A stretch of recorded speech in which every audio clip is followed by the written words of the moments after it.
Hello everyone. Magandang umaga, magandang tanghali, magandang hapon at magandang gabi sa inyong lahat. Saan naman kayo naroon?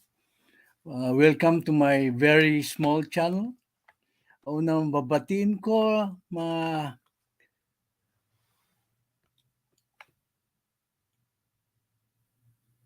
si Coco Crunch, siya daw ang nauna. Hello Coco Crunch, si Ridley po yan, si Jam, and then si Enrique Jose, si Eco Vlogs, nandito po. Kumusta na? Sabi ko sa kanya, hi Echo, pinapatapos ko lang ang LS ng isang kaibigan natin. Okay. Kahapon wala akong LS kasi ang isang kagrupo natin na si Sir Amik, nagsabi sa akin, Tay, baka magkasabay tayo, mayroon akong LS. Alam mo, magbigay si tatay, di na lang ako mag-LS. Manunulod na lang ako sa'yo. Ganyan ang dapat, I appreciate the fact that si Sir Amik, sinabihan niya ako na mag-LS siya. Hindi malalas mag-LS si Sir Amik. I appreciate the fact that you inform me, Sir Amik. Si Lolita Ganda nandito. Si Red One nandito. Hindi na. Si Daniel Berry Sports. Si Alleged Leader. Aba. Okay. So, magandang balita ng caretaker pa rin po si Sara Duterte. Ibig sabihin, pinagkakatiwalaan pa rin siya na PBBM. Kana, magbatian muna tayo. Pakibasa lang po, Mrs. Ferg.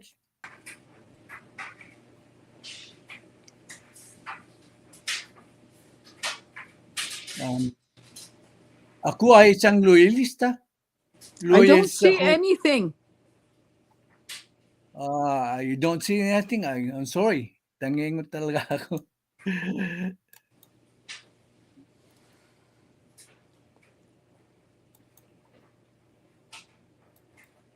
Okay. Do you see anything now? Yep. Okay. Ako ay isang loyalista. Loyalista ako para sa unit team ni na PBBM at Vpsara. Loyalista ako ng mga Marcos family. Higit sa lahat, loyalista ako ng bansa natin, Luzon, Visayas at Mindanao. Hindi magbabago ang pagiging loyalista ko dahil sa pagpalit ng ihip ng hangin. Pasensya na po kung iba ang pananaw ninyo sa pananaw ko. Magdiskusyon tayo ng may respeto at magalang sa isa't isa. Salamat po. Thank you to all my members. My preferred members are Judy Basco, Judy CB, Charlene Kim, JNL Opinions, JJ Ferns. You scrolled up a little bit too fast. J. Dixon, maraming salamat. My regular members are Roger Evans, Tessa Vargas, Riddler Official Vlogs, Ryan, Trexivilla 11, Lily Ragasa, Lady Net, RN 2 Cents, Jose Magno, Upbatch 1975, Sweet Escape, Virgilio VG Villanueva, and Maribel Sabala. Maraming salamat. Thank you, Team Lentec and their leader, Lintec. Thank you to my fellow SSTV family and its founder, Tessa Vargas.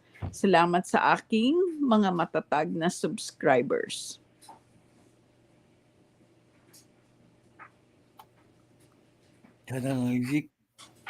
Channel Analytics, current subscribers, 5,187 plus 40 in the last 28 days as of 12:15. Okay. Don't forget, bago lahat, to like and share. Those nanonood sa background, paki-subscribe lang po sa ating munting channel so it will survive. Okay. The first news is this. Sara is government caretaker while Marcos is in Japan. By GMA News, Integrated Papasok lang News, ito. published December 16, 2023, 11:21 a.m. Vice President Sara Duterte will preside as chairperson of the executive committee meetings in Davao City, while President Ferdinand Bongbong Marcos Jr. is in Japan for the 50th ASEAN-Japan Friendship and Cooperation. In a statement released Saturday on her caretaker duty, Duterte said she will hold office in DepEd, NEAP, Davao, which is Department of Education, National Educators Academy of the Philippines, and OVP, or Office of the Vice President, Satellite Office in Davao City. Marcos left for Tokyo on Friday and will return on Monday, December 18, 2020. Well, it's got to be 2023. 2024 is next That year. I copied it from the news feed. Okay, it's a typo. In his departure message, the president said his trip to Japan would be an opportunity to promote the Philippines' interest and present the country's position on various international issues. Okay. Kailangan GMA Integrated News. kailangan magbayad si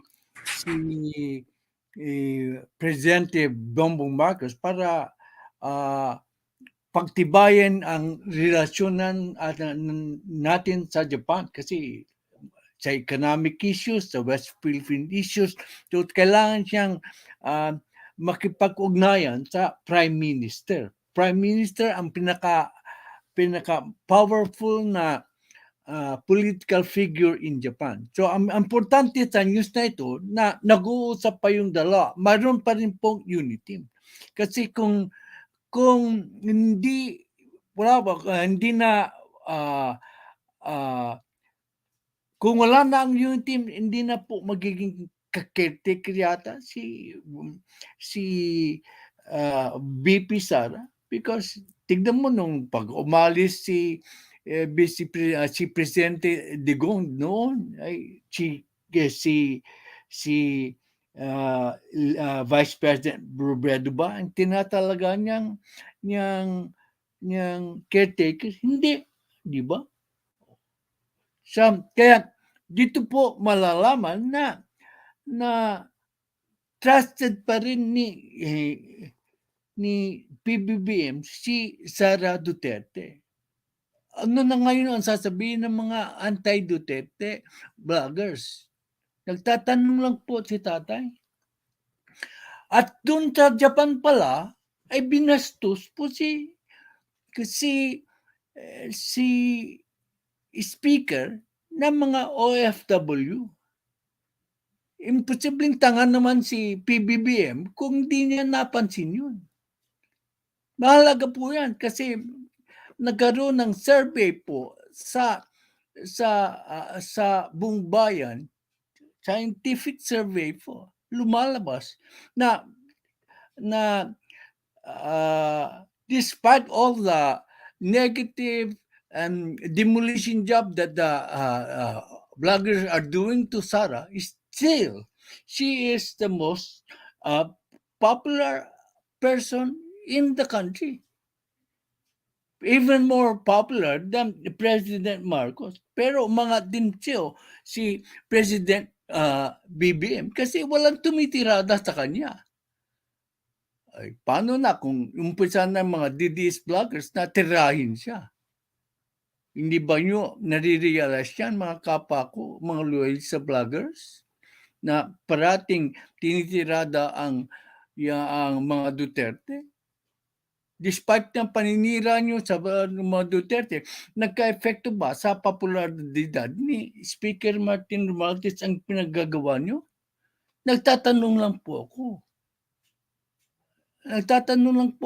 Pinaningan ko na kayo noon. Nung unang-una pa lang na wag curb your enthusiasm because you might be you might inflict friendly fire.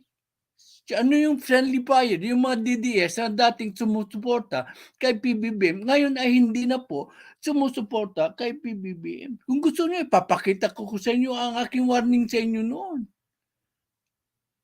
Di ba? Gusto niyo ba itong nangyayari ngayon sa atin na nagkakawatak-watak na ang mga taong bayan? Mayroon ng purely DDS, wala ng purely PBBM, wala na yung coalition ng BBM at saka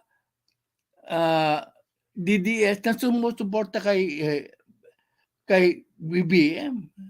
Wala na, I have to admit, ako po ay loyalista na wala na po, mukhang wala na po.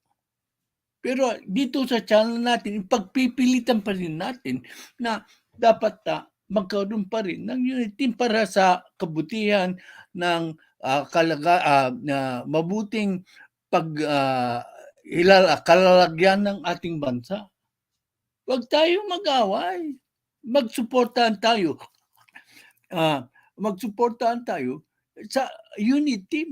Tignan nyo noong panahon ni President Digong, lahat ay united lamang sa Dilawan. Kaya ang taas po na rating ng ating dating presidente. Walang puro gayet tayo sa Dilawan. Kaya nagkasama-sama. Nung nanalo na po ang alyansa ng Marcos at Duterte, saka yumabang yata tayo na kayang-kaya na ng mga Marcos na suluhin ang tagumpay ng gobyerno. Hindi po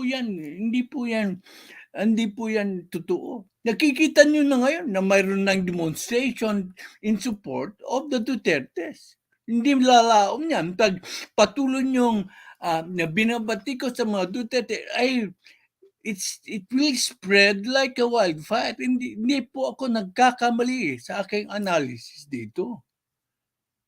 Pakinggan nyo ang aking analysis. Kasi from the very start, I have warned you about this. These things that will happen. And it has happened. Okay. Ito patunay na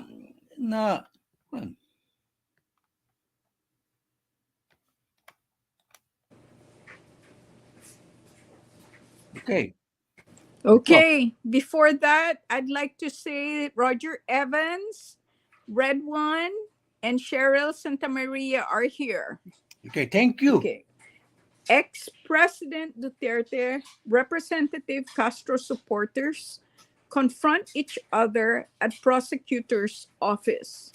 By Lianesca T. Panti, GMA Integrated News, published December 15, 2023, 7:30 p.m.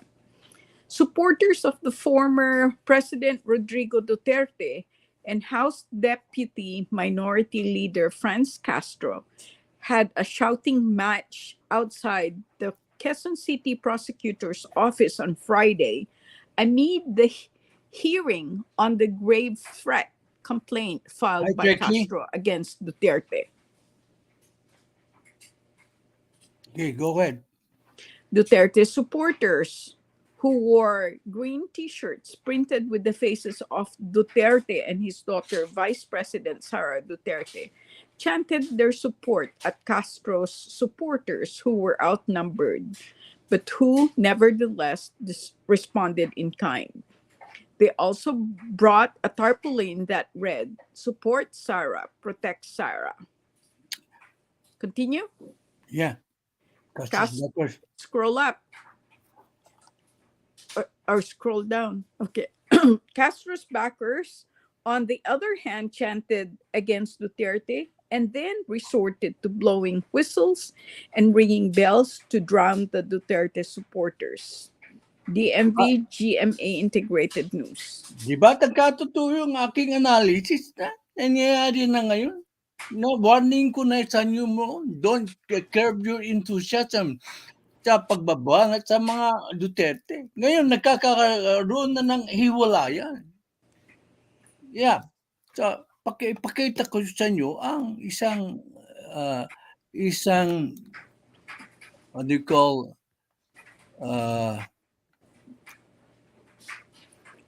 sandali lang po. Flexibilia Yeah. 11 is here.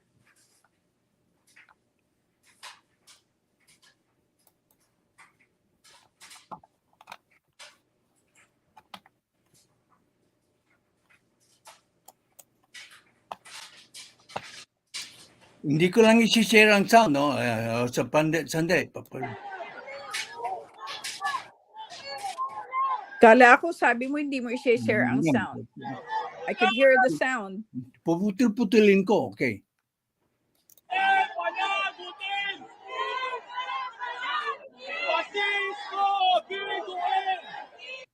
Okay. Ano napapansin natin dito? Yung hidwaan ng magkabilang panig na nangyayari na. Yung aking warning sa inyo noon.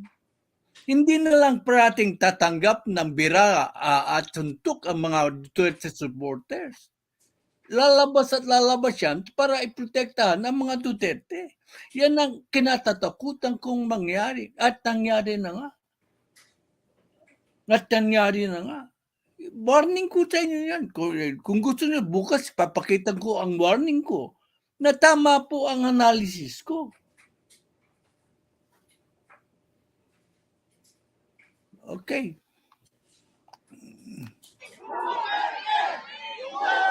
Kikita nyo yan? Kikita nyo yung awit? Gusto nyo yung bang ganyan parati ang mangyayari sa ating bansa? Na parating micro demonstration and counter demonstration? Bakit hindi natin subukan magkaayos? Yan ang panawagan ko. Huwag nang magtirahan. Kung titirahin, bigyan natin lang ng pansin kung mali. Huwag mo, naku. Kaya, I'm so frustrated.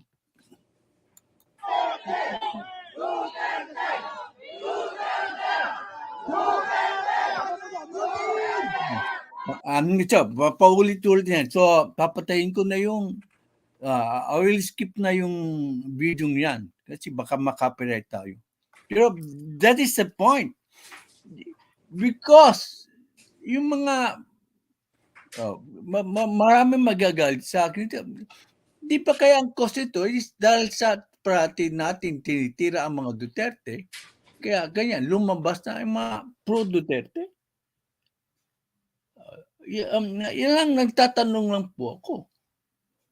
Don't forget to like and share.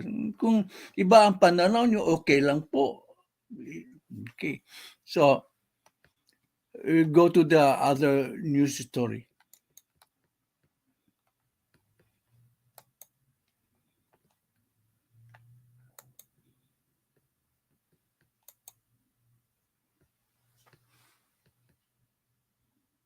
Okay, well, you're looking for that. Let me read the comment from alleged leader. Unity is of utmost importance for society as well as the whole country. Strength is always with unity is a popular phrase, and it is true to its every word. Unity represents togetherness. The first medalist today is alleged leader. Very insightful po yung very deep po yung pagsabi niya. The unity is the utmost importance for society as well as the whole country.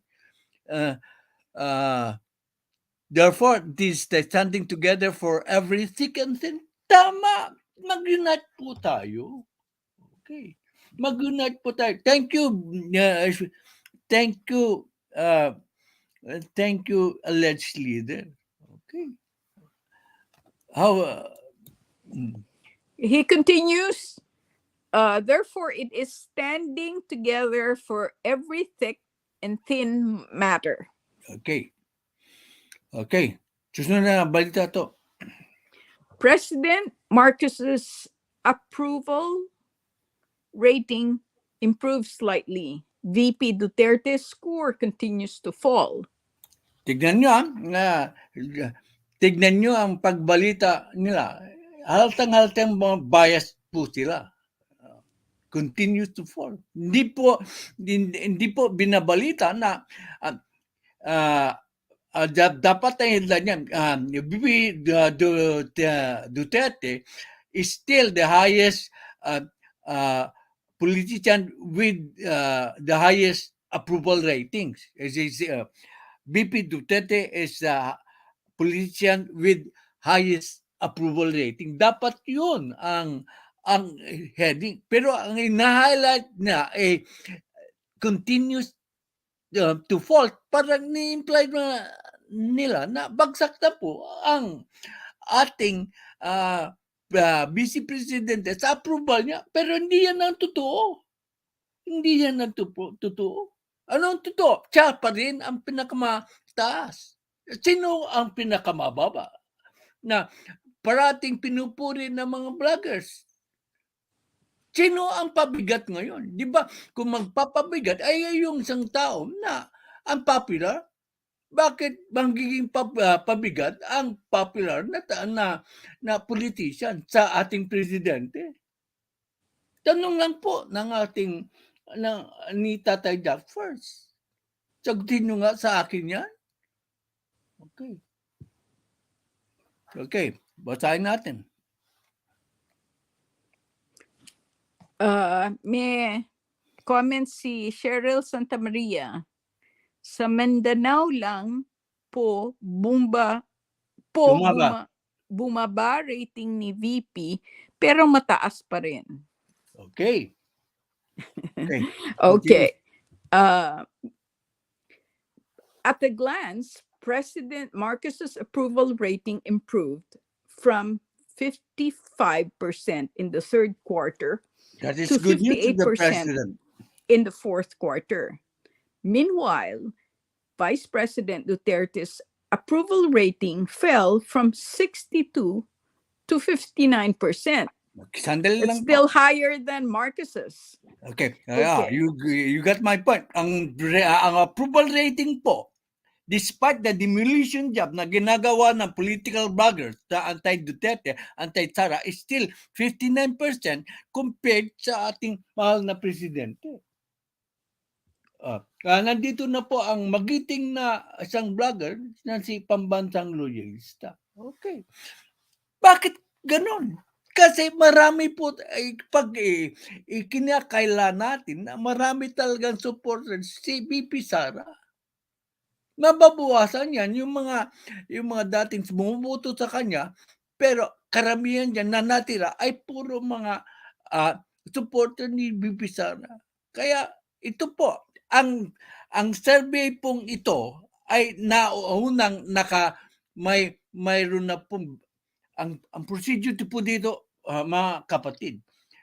Bago i-publish yan, binibigyan ng kopya ang bawat importanteng politiko. So, naaaral na ng mga politiko ang resulta ng survey. So, gagawa sila ng hakbang para to correct yung impression na nangyari sa survey.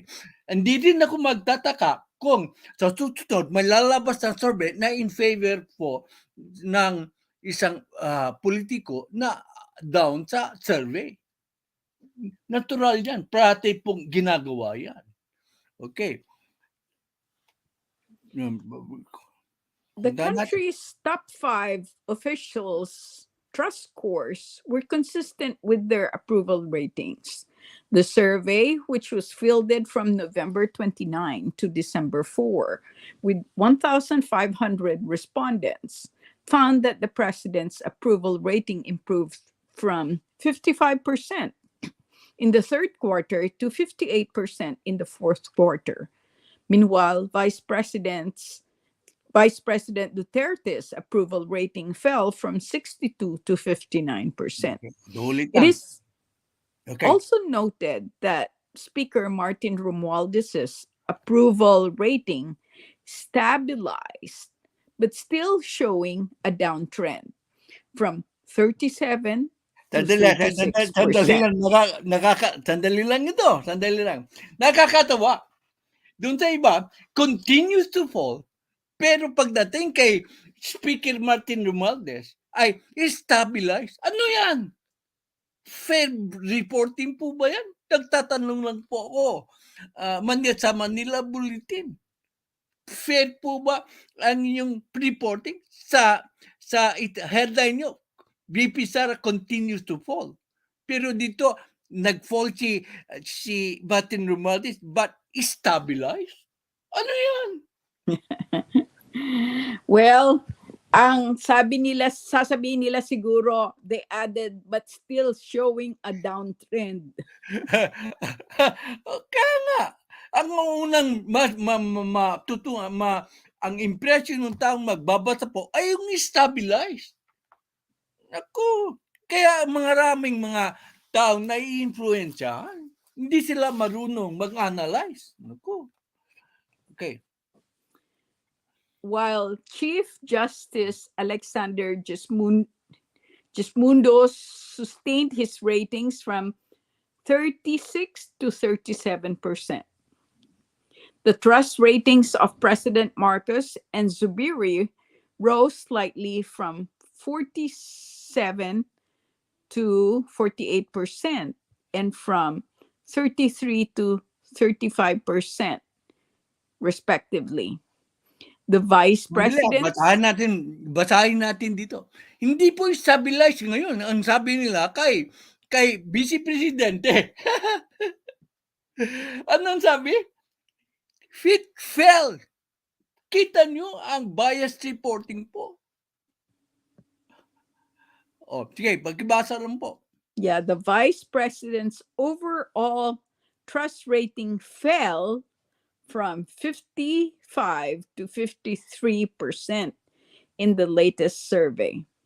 Meanwhile, the survey found that Speaker Romualdez's overall trust rating dropped from 29 to 25%. Very laughable, despite all his efforts to present himself as working for the government, na lahat ng mukha niya nasa sako ng bigas, may mga card, mga events na MR, Maharlika Rice. Hindi ba lang epekto? Because bakit kaya? Hindi, nagtatanong lang po si Tatay Jack Birds. Baka napapansin nila na ginagawa na ito ng isang traditional politician. Nagpapababango po. Ginagamit sa palagay niya, ginagamit ang pera ng kaban ng bayan para i-promote ang kanyang sarili. Sana wag naman, Speaker. Nakikita mo na ang yung trust rating ay nagbumababa ng 25%. Paano? Anong nangyari? At saka, sa Japan, nakita mo, tatama ang survey kasi binastos ng OFW si Speaker. Anong nangyari, Speaker? Nagtatanong lang po si Tatay Jack first. Okay, basahin natin. Romualdez takes the most hit, as significant declines among the 40s, high-income, non-OFW families, and college graduates pulled down overall trust significantly by 4 percentage points. Okay. The lowest since 2022, Publicus Asia said. Okay. Nung isang araw, nag-LS po ako na si Speaker Martin Romualdez ay wala yatang utang na loob at wala yatang loyalty. Yung LS ko, balikan nyo. Baka yan ang iniisip din ng karamihan sa tao. Kasi kapag nag-LS ko ako rito, parating may resibo. Hindi kaya iyan ang iniisip ng karamihang tao? Nagtatanong lang po ako. Sabihin niyo kung mali po ang aking tinatalakay dito. Nandiyan po, malinaw. Despite yung bias na reporting. Okay, punta tayo. Charter change not a priority, says PBBM. Congress action on vital legislations expected by Manila Bulletin, February 19, 2023. Okay, Or malinaw yan ha. Malinaw po yan. Hindi po ako nagsasabi. Malinaw po. Sabi po ng Presidente, hindi po prioridad ang tsa-tsa. Importante yung mga vital legislation tungkol sa pagpapagaan ng kahirapan ng sambayanan ng Pilipino. Marami po, hindi po importante yan. Pero ano nangyayari? Para bang sinutuan niya ang kagustuhan ng ating Presidente. Ako ba nagsasabi? Hindi. Si Presidente, nandiyan.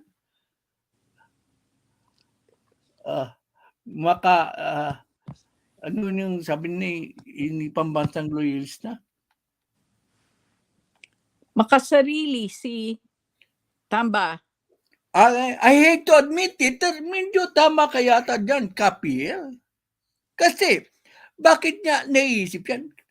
Konektado yan sa sinasabi kong, yung survey results po ay binibigyan ng mga nag-survey, yung mga importanteng tao na connected. Binigyan si Amy Marcos, binigyan si Presidente, binigyan si Speaker, kaya kanyan. Bigla na lang, ito opinion ko po, bigla na lang, na-realize na ni Speaker na mukhang malabo ang tsansa niyang maging Presidente. Kaya gusto niya ay maging Prime Minister na lang. Hindi po rin ako nagsabi niyan. Hindi po ako. Later on, hindi po ako nagsabi. Nang nagsabi po ay si Sen Amy. At I tend to agree with Sen Amy. Si Tatay Jack ba ang nagsabi? Hindi po nagmula sa akin. Si Sen Amy po ang pinagmulan niyan. Okay. Alleged leader says the second Philippine Revolution is waving in the distance. Watch Speaker Romualdez. Ay, hindi naman ako approve dyan sa sinabi mo, alleged leader. Ay, hindi magkaka-revolution. Ewan ko lang. Pero nirespeto ko ang inyong, nagdi-disagree ako sa Middle East. Malaya kayong maghayag ng inyong pananaw dito, hindi kayo mababastos. Basta marespeto lang ang paglalahad nyo ng inyong opinion.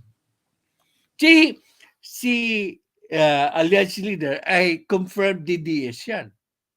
Si Roger Evans, DDS. Si Red One, DDS. Ako lang yata ang loyalista rito. Pero lahat po ay ini-entertain natin ang inyong mga pananaw. Hindi tayo nagchichismisan lang dito. Okay. Sabi niya, not watch Speaker Romualdez, should be watch out Speaker Romualdez. And pambansang loyalista says at alleged leader, correct, at malapit na. Hehehe. Hindi ako approve dyan.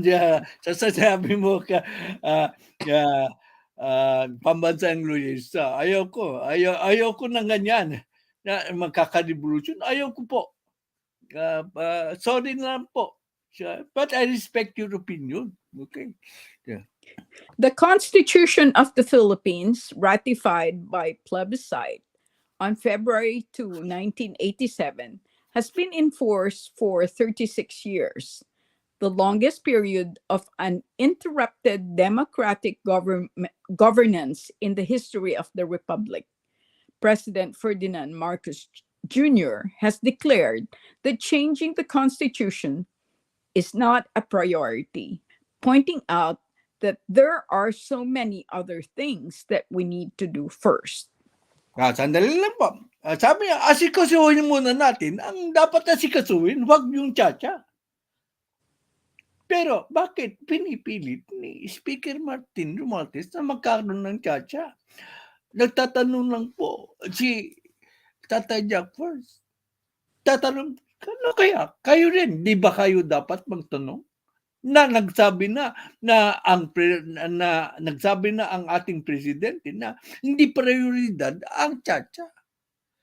Pag naayos na lahat, siguro, kung medyo nakaahon na tayo sa medyo kahirapan, siguro magkakaroon na ng tsa-tsa. Pero as of now, ang sabi ng presidente, huwag munang tsa-tsa. Bakit naman? Ang Kamara at ang Ispiker ay nagpipilit na magkaroon ng tsa-tsa. Sa 2024 daw, umpisan na. Okay. Ito. This comes as no surprise. Constitutional change has never been in the forefront of the president's agenda since he took office on June 30, 2022. Sabi, hindi daw yan importante sa presidente. Ang importante ay yung pagkaroon ng solusyon sa mga problema natin ng sambayan ng karaniwang tao. Okay. We can attain our goals under the 1987 Constitution, he added. Advocates of the Charter in Congress expressed both respect and disagreement. Rep. Rufus Rodriguez, who has been presiding over hearings in the House of Representatives, said that while the chamber acknowledges the president's view, it reserves the right to pursue its own directions. His Senate counterpart, Senator Robin Padilla, was emphatic in asserting that amendments to the Constitution were necessary to remove institutional roadblocks to liberalizing the economy and incentivizing foreign investors' participation. Other senators have observed that charter amendments have been rendered unnecessary by the recent enactment of new laws that have liberalized foreigners' participation in the economy through the Public Service Act, Retail Trade Liberalization Act, and Foreign Investments Act. Ang ginagawang rason ni Speaker ngayon ay ito daw, yung amendments to the Constitution were necessary to remove the roadblocks to liberalizing the economy and incentivizing investors' participation. Pero binutata yung argumentong yan ng ating mga senador. Sabi ng ating mga senador, hindi po ako ang nagsasabi. Sabi ng ating mga senador, other senators have observed charter amendments have been rendered unnecessary. Hindi na daw kailangan. Kung yan lang ang dahilan nyo, kasi by the recent enactment of new laws, kasi may mga bagong batas. Tama po sa aking pananaw, ang sinasabi ng ating mga senador. Kailangan ba dahil lang sa ganyang bagay, magkaroon ng constitutional convention? Constitutional Assembly? Ay gastos yan. Magkakaroon ng referendum, magkakaroon ng budget for the assemblyman. So malaking sakit ng ulo yan. Don't forget to like and subscribe po. Dito po, malayo kayong maghayag ng inyong saloobin, maski kontra kayo po sa akin. Babasahin natin yan. Okay. Okay, ito. House Eyes, CONAS, People's Initiative to Amend the Charter by Sean Archangel, CNN Philippines. Yan yung Published CONAS, December 14, 2023. Yan yung CONAS, baka ma-misinterpret nyo. Kasi yung us, the word is something bad. So, CONAS is Constitutional Assembly po. Okay. Basahin po natin. Metro Manila, CNN Philippines, December 14. Good. Thank you for the clarification. The House of Representatives plans to use both the Constituent Assembly and People's Initiative to propose amendments to the 1987 Constitution, Speaker Ferdinand Martin Romualdez said Thursday. At the awarding ceremony for the Seal of Good Local Governance in Manila, Romualdez said using the two modes of charter change at the same time would fast-track the creation of what he called a new constitution for a new Philippines. The 1987 Constitution provides for three modes of charter change: a constitutional convention, convening the House and Senate into a constituent assembly, and people's initiative. Romualdez said the manner in which the Senate and House would vote on proposed amendments in a constituent assembly remains a question. Nevertheless, the Speaker said the House will prioritize Cha-Cha in 2024 and sought the help of local government units for the People's Initiative. Di ba kontra ito sa sinasabi ng presidente? Katatapos ko lang sabihin sa inyo, hindi yan priority. Pero ito, si Speaker Martin Romualdez, gagawin niya pong priority ang Chacha in 2024. Ano yan? Para mo bang kinokontra na si presidente? Gusto mo bang mas powerful ka sa presidente? Kasi in most countries, the prime minister is more powerful than the president.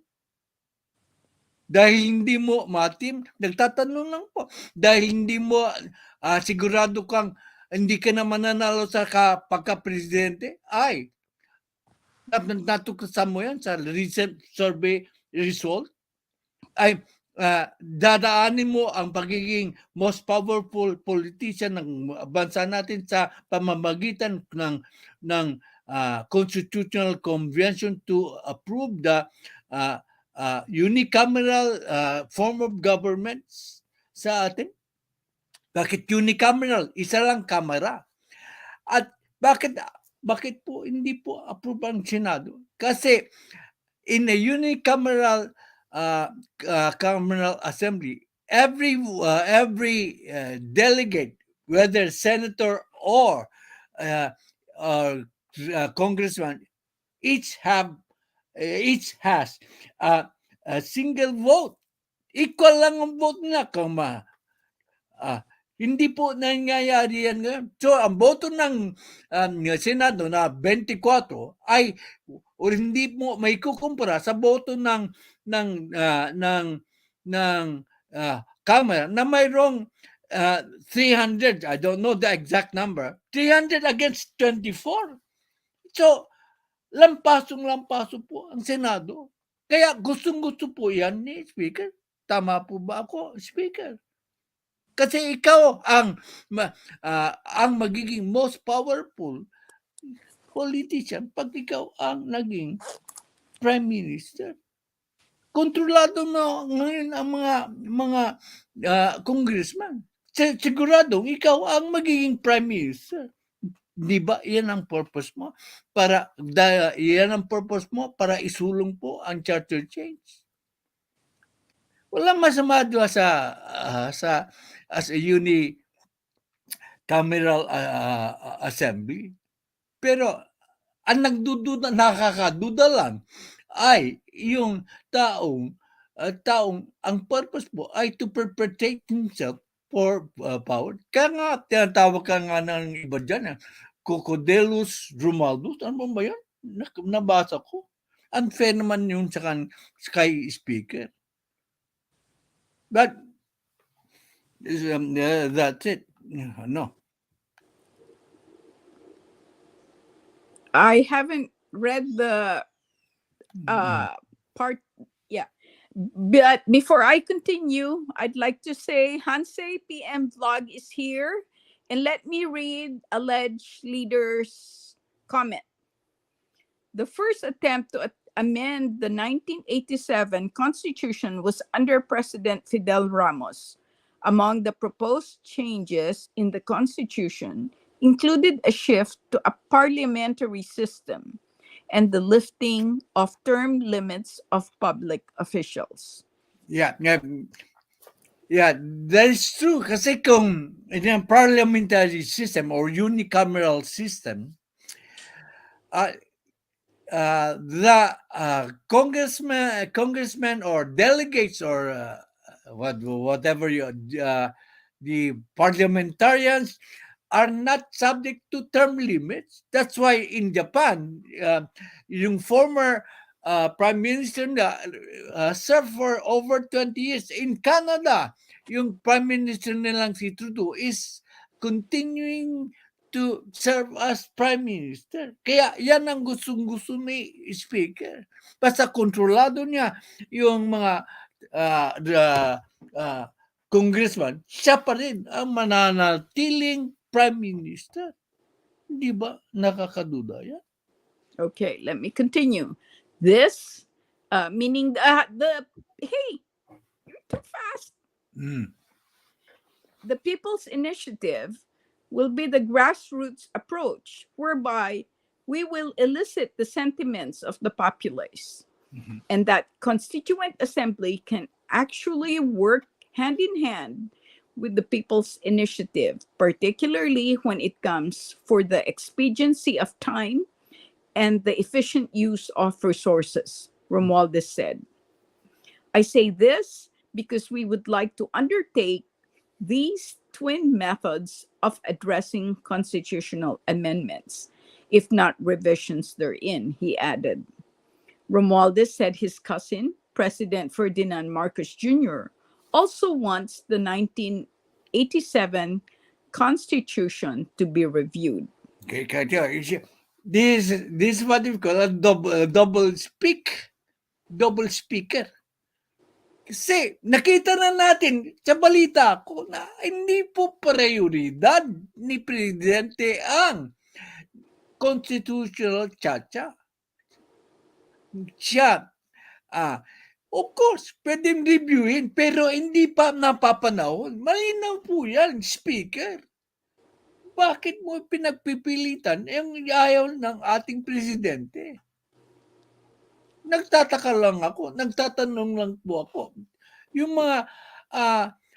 mga vloggers yan, bakit hindi nyo tanungin?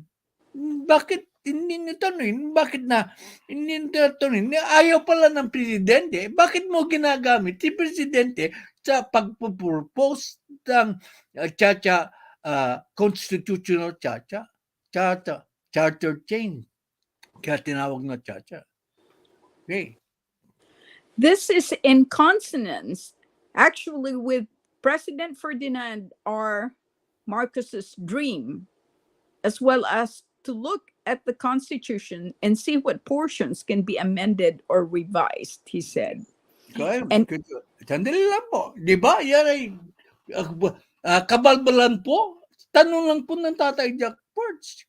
Kasi nakita na natin na ayaw ni Presidente Marcos yung chacha as of now. Kasi ginagamit niya ang pangalan ng ating PBBM. Kaya sabi ko, siya po ang posibleng sisira sa ligasiya ni PBBM. Siya ang pabigat. Siya nagkikreate ng problems. Bakit? Nung hindi sila nag-awa ni Duterte, mayroon bang problema si President Marcos? Tanong lang po ni Tatay Jack Ports. Sagutin niyo po.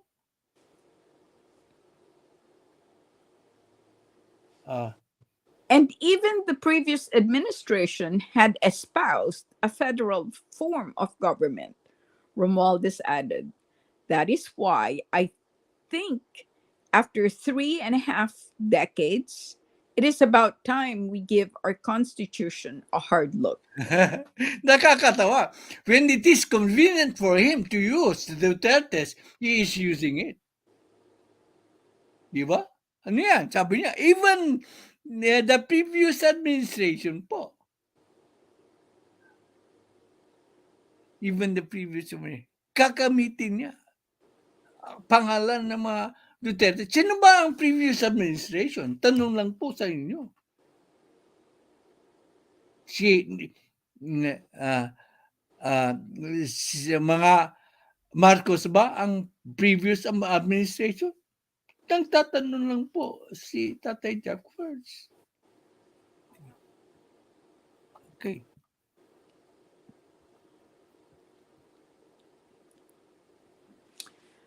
Aimee on Chacha. Someone wants to be prime minister. Story Hindi by po. GMA Integrated News. Again, hindi po ako ang nagsasabi. Don't put words into my mouth. Sino nagsabi? Aimee on Chacha, someone wants to be prime minister. Pero bago dyan, bakit ito nasabi? Okay, basahin natin. Speaker Martin Romualdez, the president and senator's cousin, has again publicly pushed for Chacha to remove the constitutional limits on foreign investments and capital. Okay, On tigil mo na, komento ko lang muna. Di ba sabi ko, ginagawa niyang sangkalan ang limits on foreign investment ng capital? Sinupalpal po siya. Hindi po ako nagsasabi niyan. Ang mga senator, sinupalpal po siya sa pagsabi niyan. Kasi hindi na daw kailangan kasi mayroon na ba tayong mga batas para solusyonan ang mga bagay-bagay na yan. Hindi kailangan ng Constitutional Convention o Assembly to effect yung reforms on the foreign investment and capital laws. Nako naman. Kontrahin niyo po ako sa sinasabi na malinaw po. Ginagamit niya yan. Samantalang sabi ng mga senador, hindi na kailangan. May maroon na tayong mga batas. Okay. On Monday, Romualdez said the House of Representatives was keen on launching a people's referendum to determine how the House and the Senate should vote on proposals amending the 1987 Constitution. It was the House of Representatives ang Kamara ang keen on launching a people's referendum. Okay. Siya po at saka Kamara, makulit talaga. Di ba tama po ang aking thumbnail? Makulit po. Babasa lang ang medalist comment po niya. Alleged leader says foreign investors prefer countries like Singapore over the Philippines. Singapore attracts investment due to its strong economy, stable politics, good laws, and infrastructure. If I can give double medal, you get a double medal kasi that is precisely my point. Ang kailangan ng mga foreign investors is stabilized politics na hindi po nangyayari. There is already destabilization, di ba? Nakita natin sa pinakita kong video na nag-iiringan na ang mga makabayan at dilawan sa mga Duterte supporters. Yan ang inaabangan yan ang kinakabahala ng foreign investors. Magiging destabilized po ang ating gobyerno. Yun ang hindi nakita ng political bloggers who kept on attacking the Duterte. The unintended consequences po. Binaningan ko na kayo nung unang-una pa lang. Ayaw niyong maniwala sa akin. Maligaya ba kayo na ngayon nangyayari na yung aking warning sa inyo na magaganap because of your enthusiasm and criticizing ng mga Duterte. Remember, pag puno na ang Solob, kakalusin. Napuno na kaya sila? Napuno na ang mga Duterte supporters sa pag-atake sa kanilang idolo? Tanong lang po ni Tatay Jack First. Hindi ko kayo hinuhusga, pero nagbigay na ako ng babala. Nung unang salta ko pa lang sa vlogging community. Okay. Before I continue, let me say that SSTV Teresilin and Jamila team, KB's Bulalakaw are here. And Roger Evans says, Tay Jack, ang isigaw mo, asan ang 126 mil CIF? Paano ginastos? Dadami viewers mo. Hindi ako naghahanap ng Roger Evans. Hindi ako naghahanap ng pamparami ng views. Kaya nga kanina, hindi ako nag-live. Inantay kong matapos yung kaibigan natin. Kaya nga, in-appreciate ko si Sir Amik na nagpaalam sa akin na baka magkasabay daw kami. Binigay ko sa kanya ang time slot ko. Alam mo yan, Roger Evans, nagkausap tayo dyan. Okay. Okay. Romualdez said that while the 1987 Constitution provided 3 modes for amending the Charter, it did not explicitly state whether the House and the Senate would vote jointly or separately. Under the 1987 Constitution, any amendment to or revision of the Constitution may be proposed by the Congress upon a vote of 3/4 of all its members, meaning the Constituent Assembly, a constitutional convention during which Congress may, by a vote of 2/3 of all its members, call a constitutional convention, or by a majority vote of all its members, submit to the electorate the question of calling such a convention, and a people's initiative upon a petition of at least 12% of the total number of registered voters, of which every legislative district must be represented by at least 3% of the registered voters therein. Okay, sandali lang po. Hindi po ako maalam sa batas. Kaya hindi ako makikisaw-saw sa sinabi ni Ispiker. Pwedeng tama siya. I'd give it to him. Tama siya. Pero hindi ko kasi hindi ako maalam sa batas. Hindi ako makikisaw-saw. Yan. Okay, alleged leader says, also, the business environment in the Philippines is difficult, causing investors to choose other countries. Investments in the Philippines dropped by 20.4% in early 2023, mainly because of weak growth prospects and global uncertainties. Okay. Yung word na global uncertainties is yung maganda dyan. I predicted them. Yung mga nanonood sa akin, I predicted that will happen because of the drop in the approval rating of PBBM and Sara Duterte. That mababawasan ang additional investments coming from abroad. Hindi na siya makakuha ng bilyon-bilyon. Nagpunta siya sa States. Ang nakuha lang niya na less than a billion. 750 billion lang daw. Napakalaking bansa ng Amerika. Yun lang ang makukuha niya. Bakit?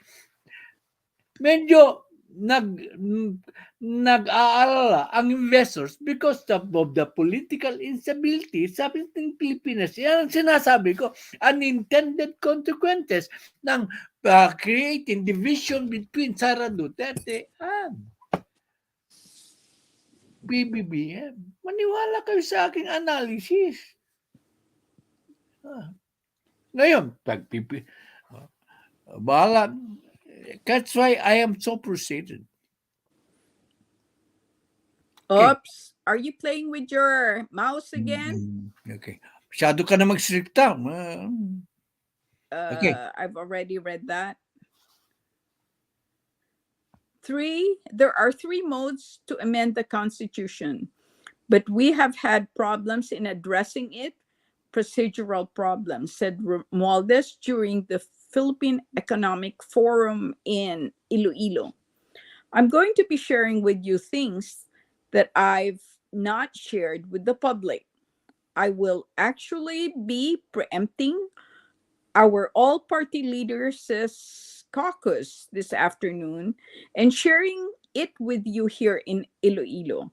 We are thinking of addressing the procedural gap or question as to how we amend the Constitution. Do you want me to continue? Yeah. We will highly recommend that we embark on a people-centered initiative to cure this impasse, so to speak, on how we vote. And I hope that we can undertake this as soon as possible so we can have some clarity on the procedures. We'd like to have that procedural problem resolved by and through a people's initiative, Romualdez said. Inaasahan niya ang tao na siya ang magiging dahilan para magtagumpay siya sa kanyang purpose na amendahan ang ating constitution para maging prime minister po siya. Kasi bakit ko nasabi pong prime minister maging gusto niyang maging prime minister? Kasi kung parliamentary system ang Ispiker po ang siyang mananaig para maging prime minister kasi mas marami siyang boto kaysa sa Senate President. 24 lang ang mga senador kontra 300 sa mga congressman. Hindi taob na taob ang Senado. Okay. Ano ang sabi ng ating Soparate? Okay, let me read, before I proceed, let me read alleged leaders' comments. Japan, the US, and Singapore still invest there in manufacturing, real estate, and information sectors. In short, Singapore's stable and strong environment draws investors, while the Philippines faces challenges due to internal problems. Exactly what you've been saying. Pangatlong medalya mo na yan kung pwede kang bigyan ng medalya because of the challenges due to internal problems. Yan. Si alleged leader po ay hindi loyalista yan.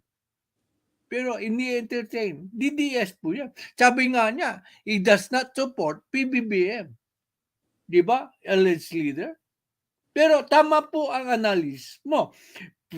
Because of the challenges involving internal problems, quit daw yung mga investors dito. Nakikita na yung destabilization na nangyayari, nagirian ng mga kadilawan at mga kampo ni Speaker Martin Romualdez sa kampo ng ating dating Pangulo. Gusto ba nyo na ganyan parate ang mangyayari? Ano na lang ang mangyayari sa ating bansa? Kaya sabi ko sa inyo, tigilan ninyo pakiusap ko sa inyo noon, tigilan nyo ang pambabati ko sa mga Duterte sa kagustuhan nyong mabuwag ang unity. Senator Imy's comments. Someone might want to be prime minister because the person can't win the presidency. Ayaw itong sinasabi. Sandali. Sabi ko nga, kataka-taka na, di ba kayo nagtataka na ngayon lang po ulit na binanggit ni Speaker Martin Romualdez na magkaroon ng tiyaya. Kasi sabi ko, noon, bago po publish yung publicus survey, ay binibigyan ng kopya ng publicus ang mga importanteng politiko. Binigay po yan. Sigurado ako dyan. That is common practice po. Kaya nakita na despite all his efforts, na hindi siya rising pa sa approval at trust rating, ay bumaba pa nga. Sa approval rating, bumaba siya ng 1%. Sa trust rating, bumaba siya ng 4%. So napansin niya, ay mukhang malabo na maging presidente ko. Paano ako magiging most powerful politician in the country? Through the Constitutional Assembly. Kaya nga pinananawagan niya yung constitutional chacha. Diba? Ang naalis ko, nagkamali kasi siya. Pinalaban niya yung mga Duterte. Wala siyang, ipinakita niyang wala siyang utang ng loob, wala siyang kalidad na loyal. Nagtatakwa rin ako sa mga loyalista, sumusuporta sa kanya, samantalang hindi na naipakita minsan na siya isang loyal tao sa mga dating tumulong sa kanya, tulad ni Gloria Macapagal Arroyo. Diba? Na-content ko yan? Okay. Senator Amy Marcos made the remark when asked about the renewed interest in charter change or chacha in the House of Representatives. Ang kulit naman.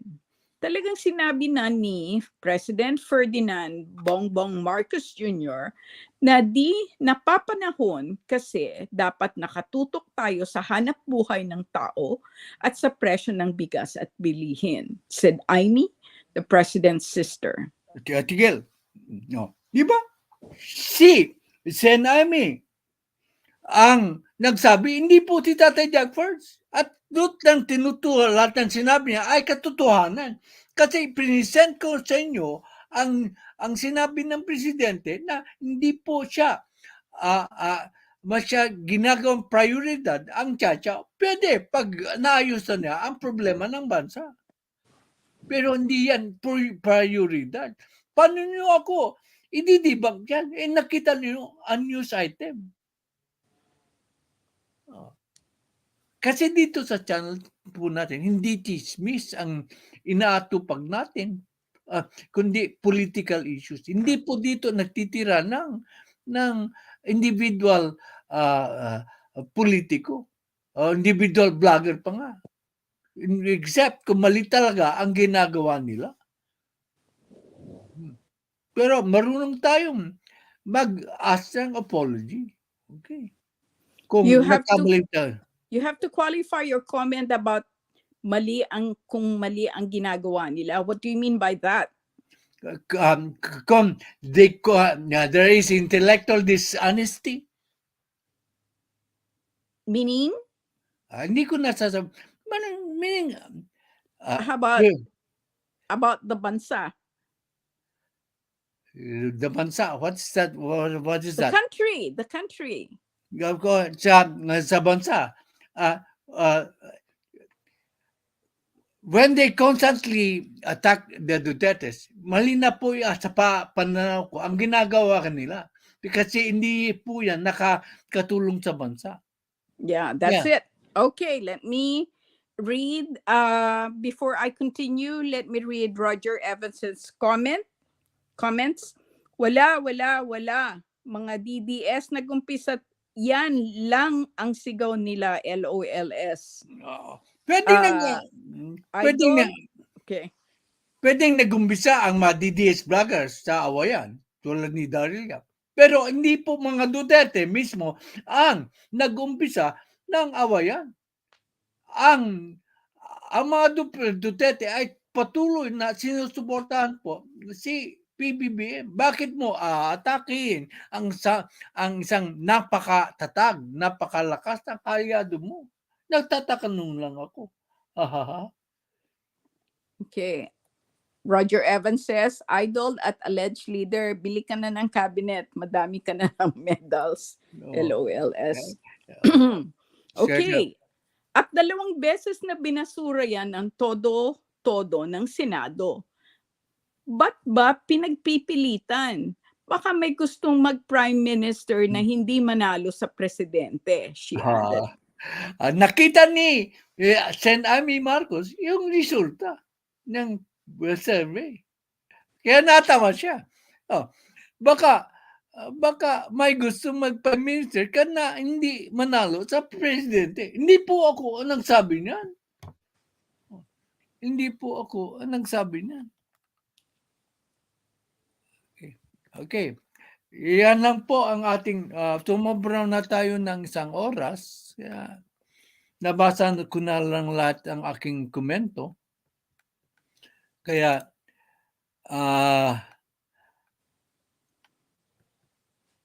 thank you sa mga umaten. Malit yung asim. Ano yung sinasabi mong magdi-demonstrate ka sa bahay harap ng buhay? Magagasta ka naman. Mayroon siyang komento nabasa ko Sino? Si yan, no?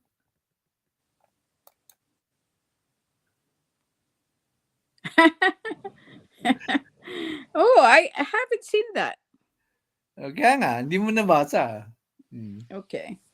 Sorry po, isa lang ang nabigyan ko ng medalya kasi isa lang po ang nagbigay ng magandang comment. Kami ni Magagandang comment, hindi lang isang magaganda. Multiple comments na magaganda. Let's leader, thank you. Thank you sa inyo. Mayroon lang kung hindi disagreement sa iyo. Huwag mong banggitin naman ng revolution. Okay. Okay. Good night. Good night, Good everybody. morning. Good morning. Jamela Bulalakaw nandito. Oh, sinabi ko kanina. Hindi ka nakikinig. Don't worry. Time will come. Okay, thank you. And na ang live stream ko kasi 1 hour and 30 minutes lang po. Okay? Okay, goodbye.